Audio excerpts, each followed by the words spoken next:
মজার এটা। ছেলে আমার খুব সিরিয়াস, কথায় কথায় হাসে না।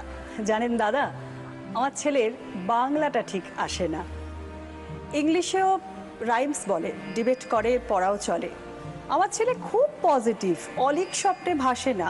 জানেন দাদা, আমার ছেলের বাংলাটা ঠিক আসে না। ইংলিশ ওর গুলে খাওয়া, ওটাই ফার্স্ট ল্যাঙ্গুয়েজ, হিন্দি সেকেন্ড। সত্যি বলছি, হিন্দিতে ওর দারুণ তেজ। কি লাভ বলুন বাংলা পড়ে, বিমান ছেড়ে ঠেলায় চড়ে। বেঙ্গলি থার্ড ল্যাঙ্গুয়েজ, তাই তেমন ভালোবাসে না। জানেন দাদা, আমার ছেলের বাংলাটা ঠিক আসে না। বাংলা আমার ভাষা নাকি, নেই কোনো চার্ম বেঙ্গলিতে। সহজ সরল এই কথাটা লজ্জা কিসের মেনে নিতে। English very nice, Hindi sweet scientific, Bengali is glamourless, or place এর পাশে নয়। জানেন দাদা, আমার ছেলের বাংলাটা ঠিক আসে না।